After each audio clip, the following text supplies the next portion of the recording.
In response to the urgent humanitarian needs of flood victims in Borno State, Save the Children International has initiated a multi-purpose cash assistance program for affected households. The initiative further aims to rapidly address the challenges faced by flood-impacted communities in Maiduguri, leveraging internal humanitarian funds and SCI's extensive experience in the Northeast. Speaking at a press conference in Abuja, SCI's country director, Duncan Harvey, expressed concern that the flooding coincides with a food and nutrition crisis, emphasizing on the immediate need for food and clean water for internally displaced persons. He noted the heightened risk of waterborne diseases and malaria due to the overcrowded and inadequate sanitation in IDP camps, with reports of cholera cases already emerging.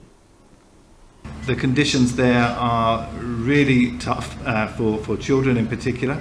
There's overcrowding, there's a lack of basic services and shelter, and as I said in the video, really food and water is in very much short supply. So we have some really challenging situations for children to deal with on the ground there, despite the very best efforts of everyone to scale up the response.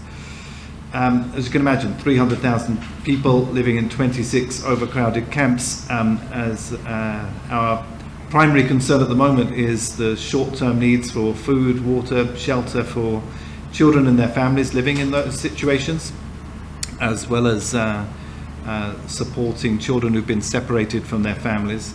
We are very concerned about the potential for disease outbreaks in those kinds of conditions. There's lots of standing water in the camps. There are very few latrines available for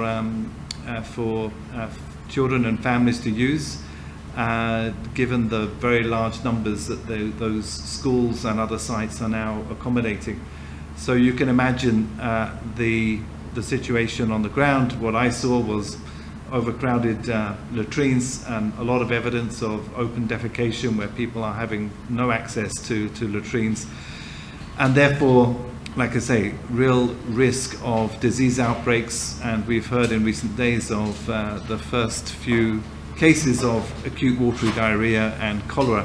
In the coming weeks, we will continue to respond as best we can under the coordination of the Borno State Government.